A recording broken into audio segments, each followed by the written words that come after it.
ಎಲ್ಲರಿಗೂ ನಮಸ್ಕಾರ. ಈ ವಿಡಿಯೋ ಮಾಡ್ತಾ ಇರೋದು ನಾನು ಮಹಿಳೆಯರಿಗೆ ಮಾತ್ರ. ದಯವಿಟ್ಟು ಮಹಿಳೆಯರು ನೋಡಬೇಕು ಅಂತ ನಾನು ಕೇಳ್ಕೊತೀನಿ. ಫಸ್ಟ್ ಥಿಂಗ್ ಏನು ಅಂತಂದರೆ, ಇದರಲ್ಲಿ ಏನು ಅಂದ್ಕೋಬೇಡಿ, ನನಗೆ ಸ್ವಲ್ಪ ಹುಷಾರಿರಲಿಲ್ಲ, ಅದಕ್ಕೋಸ್ಕರ ವಾಯ್ಸ್ ಸ್ವಲ್ಪ ಕಡಿಮೆ ಕೇಳಿಸುತ್ತೆ. ಕೆಲವರು ಕಮೆಂಟ್ಸ್ ಹಾಕಿದ್ದಾರೆ ಪೂಜಾ, ಮತ್ತು ಕೆಲವರು ಹೆಸರು ನಾನು ನೋಡೋಕ್ಕೆ ಹೋಗಿಲ್ಲ. ಆ ಒಂದು ಕಮೆಂಟ್ಸ್ ನನಗೆ ತುಂಬ ಇಷ್ಟ ಆಯಿತು. ಅದಕ್ಕೆ ಸಜೆಷನ್ ಕೊಟ್ಟರೆ ಎಲ್ರಿಗೂ ಯೂಸ್ ಆಗುತ್ತೆ ಅಂತ ನಾನು ಮಾಡ್ತಾಯಿದ್ದೀನಿ. ಒಬ್ಬರು ಹೇಳಿದರು, ನಾನು PDO ಓದ್ತಾ ಇದ್ದೀನಿ, ಇಬ್ಬರು ಮಕ್ಕಳಿದ್ದಾರೆ ಮೇಡಮ್, ಹೇಗೆ ಓದಬೇಕು ಗೊತ್ತಾಗ್ತಾ ಇಲ್ಲ ಫ್ಯಾಮಿಲಿನೆಲ್ಲ ನೋಡಿಕೊಂಡು. ಮತ್ತು ಕೆಲವರು ಹೇಳಿದರು, ನಾನು ಡಿಪ್ಲೊಮಾ ಮಾಡಿದ್ದೀನಿ, ಏನೋ ಮದುವೆ ಆಗಿಬಿಡ್ತು, ಏನು ಮಾಡಬೇಕು ಗೊತ್ತಾಗ್ತಿಲ್ಲ, ಓದ್ತಾ ಇದ್ದೀನಿ, ಇದು ಫಸ್ಟ್ ಎಕ್ಸಾಮ್ ನಾನು ತೊಗೊಂಡಿರೋದಂತ. ಇನ್ನೊಬ್ರು ಹೇಳಿದ್ದಾರೆ, ಮೇಡಮ್ ನಾನು ಡಿಸಿಷನ್ ತೊಗೋತೀನಿ, ಆದರೆ ನನಗೆ ಇದು ಕರೆಕ್ಟ್ ಡಿಸಿಷನ್ ಅಂತ ಗೊತ್ತಾಗ್ತಾ ಇಲ್ಲ. ಈ ಥರ ತುಂಬ ಕಮೆಂಟ್ಸ್ ಬಂದಿದೆ ನನಗೆ. ಅದಕ್ಕೆಲ್ಲ ನಾನು ಈ ವಿಡಿಯೋ ಮೂಲಕ ಉತ್ತರ ಕೊಡಬೇಕು ಅಂತ ನಾನು ಮಾಡಿದ್ದೀನಿ.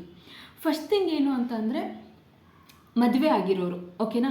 ಮದುವೆ ಆಗಿರೋರು ಏನು ಮಾಡಬೇಕಂದ್ರೆ, ಈಗ ನೋಡಿ, ಲೈಫಲ್ಲಿ ಕೆಲವೊಂದು ಏಜಲ್ಲಿ ನಮಗೆ, ಇವಾಗ ನಾನು 50 ವರ್ಷ ಆದಮೇಲೆ ಮದುವೆ ಆಗ್ತೀನಿ ಅಂದರೆ ಆಗಲ್ಲ ಅಲ್ವಾ? ಮತ್ತು 50 ವರ್ಷ ಆದಮೇಲೆ ನನಗೆ ಮಗು ಆಗಬೇಕು ಅಂತಂದರೂ ಆಗಲ್ಲ. ಯಾವ ಏಜಲ್ಲಿ ಏನಾಗಬೇಕೋ ಅದು ಆಗಿರಲೇಬೇಕಾಗುತ್ತೆ. ಆದ್ದರಿಂದ ಅದಕ್ಕೆ ನಾನು ಕೊರಗ್ತಾ ಇದ್ದರೆ ಮತ್ತು ನನ್ನ ಲೈಫಲ್ಲಿ ಆ ಒಂದು ಘಟ್ಟನೂ ನನಗೆ ಸಿಗಲ್ಲ. ಇವಾಗ ತಾಯ್ತನ ಆಗಿರ್ಬೋದು, ಒಂದು ಫ್ಯಾಮಿಲಿಗೆ ಒಂದು ಕುಟುಂಬಕ್ಕೆ ನಾನು ಒಂದು ತಾಯಿಯಾಗಿ ಜವಾಬ್ದಾರಿಯಿಂದ ನಡೆಸೋದಾಗಿರ್ಬೋದು, ಎಲ್ಲನೂ ಇಂಪಾರ್ಟೆಂಟ್ ಆಗುತ್ತೆ. ಆದ್ದರಿಂದ ಆ ಒಂದು ಕೊರಗನ್ನ ನೀವು ಪಕ್ಕಕ್ಕೆ ಇಟ್ಬಿಡಿ. ನನಗೆ ಮಕ್ಕಳಿದ್ದಾರೆ, ನಾನು ಡಿಸ್ಟರ್ಬ್ ಆಗುತ್ತೆ ಓದೋದಕ್ಕೆ, ಆ ಒಂದು ಕೊರಗನ್ನ ಪಕ್ಕಕ್ಕಿಡಿ. ಆಗ ಮಾತ್ರ ನಿಮಗೆ ಒಂದು ಖುಷಿ ಸಿಗುತ್ತೆ, ಒಂದು ಧೈರ್ಯ ಸಿಗುತ್ತೆ ಓದೋದಕ್ಕೆ. ಇಲ್ಲ ನನಗೆ ಅಯ್ಯೋ ಮಕ್ಕಳು ಮತ್ತು ಮನೆ ಅಡುಗೆ ಇದೆಲ್ಲ ಅನ್ಕೊತ ಹೋದರೆ ನಿಮಗೇನಾಗುತ್ತೆ ಅಂದರೆ, ಆ ಒಂದು ನೆಗೆಟಿವ್ಸೇ ಮೈಂಡಲ್ಲಿರೋದ್ರಿಂದ ಓದೋದಕ್ಕೆ ಒಂದು ಹುಮ್ಮಸ್ಸು ಸಿಗಲ್ಲ, ಮತ್ತು ಖುಷಿ ಜೀವನ ಇರಲ್ಲ ನಿಮ್ಗೆ ಓದೋದಕ್ಕೆ. ನೀವು ಓದೋದು 3 ಅವರ್ಸ್ ಓದಿದ್ರೂ ಪರವಾಗಿಲ್ಲ. ಆ 3 ಅವರ್ಸ್ ನಿಮ್ಗೆ ಹೇಗಿರಬೇಕು ಅಂತ ಅಂದರೆ, ನಾನೇನೋ ಡಿಫ್ರೆಂಟ್ ಅಚೀವ್ಮೆಂಟ್ ಮಾಡ್ತಾಯಿದ್ದೀನಿ, ಮುಂದೆ ಒಂದಿನ ನನಗೆಷ್ಟೋ ಏನೋ ಸನ್ಮಾನಗಳಾಗುತ್ತೆ. ಯಾಕಂದರೆ ಇಬ್ಬರು ಮಕ್ಕಳಿದ್ದು ಒಂದು ಗೋರ್ಮೆಂಟ್ ಜಾಬ್ ಆಗೋದಂದರೆ ಅಷ್ಟು ಈಸಿ ಅಲ್ಲ. ನೀವು ನೆಕ್ಸ್ಟ್ ಲೆವೆಲಲ್ಲಿ ಹಾರ್ಡ್ ವರ್ಕ್ ಮಾಡ್ತಿರ್ತೀರ ಅಂತ ಅರ್ಥ. ಎಲ್ಲವನ್ನು ಅಡ್ಜಸ್ಟ್ ಮಾಡಿಕೊಂಡು ತ್ಯಾಗ ಮಾಡಿ ನಾನು ಓದೋದಕ್ಕೆ ರೆಡಿ ಆಗಿದ್ದೀವಿ ಅಂದರೆ ಅದು ಈಸಿ ಅಲ್ವೇ ಅಲ್ಲ. ನಿಮಗೆ ನೀವು ಅಪ್ರಿಷಿಯೇಟ್ ಮಾಡ್ಕೋಬೇಕು ಈ ಟೈಮಲ್ಲಿ. ಯಾರೂ ಬಂದು ಅಪ್ರಿಷಿಯೇಟ್ ಮಾಡಲ್ಲ. ಮಗು ಬಂದು ಏನಾದರೂ ಕೇಳುತ್ತೆ, ಡಿಸ್ಟರ್ಬೆನ್ಸ್ ಆಗುತ್ತೆ, ಇಲ್ಲ ಅಂತ ನಾನು ಹೇಳಲ್ಲ. ಆದ್ದರಿಂದ ನಾನು ಹೇಳ್ತಾ ಇದ್ದೀನಿ, ಆ ಒಂದು ಘಟ್ಟನ ನೀವು ಕೊರಗಿದ್ರೆ ನಿಜ ಜಾಬ್ ಆಗಲ್ಲ. ಆ ಘಟ್ಟದಲ್ಲಿ ನೀವು ಕೊರಗೋ ಅವಶ್ಯಕತೆ ಇಲ್ಲ. ನನಗೆ ಮಗು ಇದೆ, ಅಕ್ಸೆಪ್ಟ್ ಮಾಡೋಣ, ಆಯಿತು ಡಿಸ್ಟರ್ಬ್ ಆಗುತ್ತೆ, ಅಕ್ಸೆಪ್ಟ್ ಮಾಡೋಣ.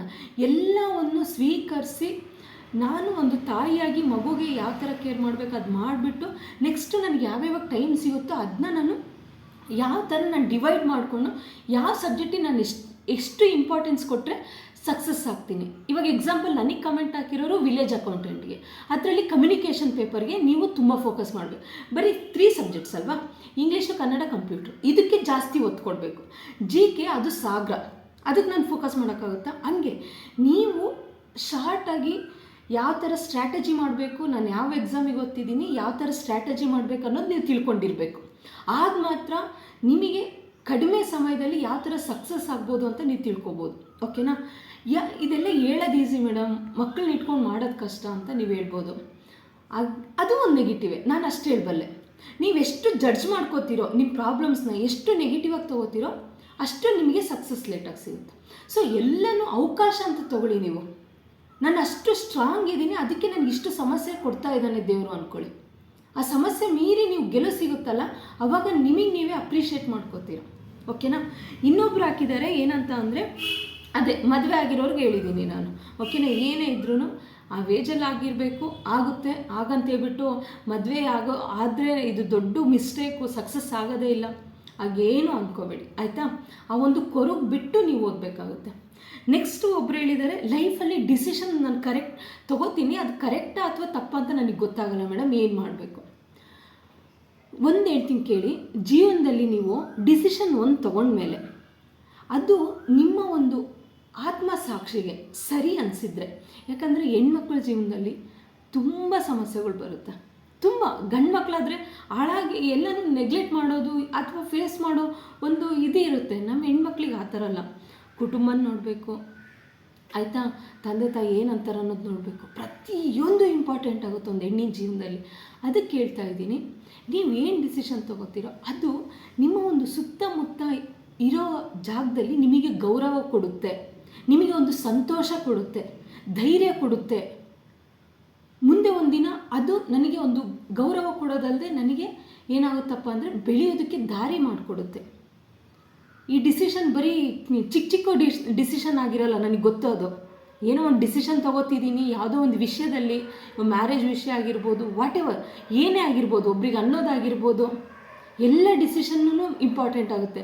ಡಿಸಿಷನ್ ಅಂದ ತಕ್ಷಣ ಅದು ಚಿಕ್ಕ ಪುಟ್ಟ ತೊಗೊಳ್ಳೋದು ನಾನು ಹೇಳ್ತಾ ಇಲ್ಲ, ಓಕೆನಾ. ಯಾವ ವಿಷಯ ನಿಮ್ಮ ಏಳಿಗೆಗೆ ಧೈರ್ಯ ಕೊಡುತ್ತೋ ಆ ಡಿಸಿಷನ್ ಯಾವತ್ತೂ ಕರೆಕ್ಟ್ ಇರುತ್ತೆ.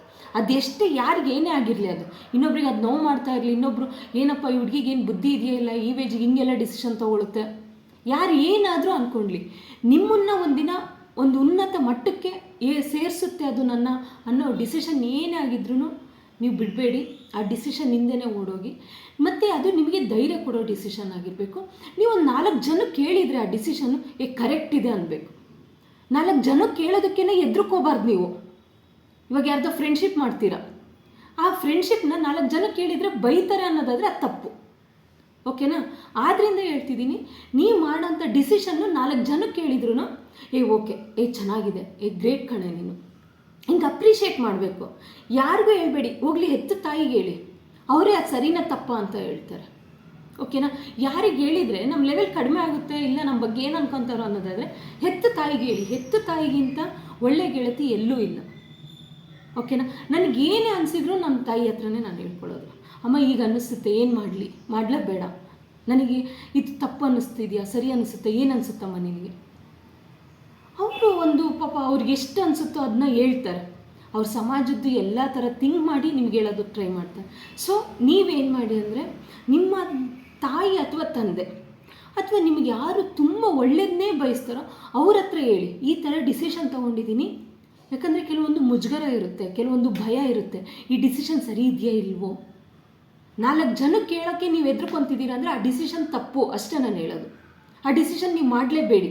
4 ಜನಕ್ಕೆ ನಾನು ಧೈರ್ಯವಾಗಿ ಹೇಳ್ತೀನಿ, ಮುನ್ನೋಗ್ತೀನಿ ಅಂದರೆ ಮಾತ್ರ ಅಂಥ ಡಿಸಿಷನ್ ತೊಗೊಳ್ಳಿ, ಓಕೆನಾ. ಮತ್ತು ಇನ್ನೂ ಇವು 3 ಇಂಪಾರ್ಟೆಂಟ್ ನನಗೆ ಕಮೆಂಟ್ಸು ಇಂಪಾರ್ಟೆಂಟ್ ಅನ್ನಿಸ್ತು. ಅದಕ್ಕೋಸ್ಕರ ಈ ವಿಡಿಯೋ ಮಾಡಿದ್ದೀನಿ.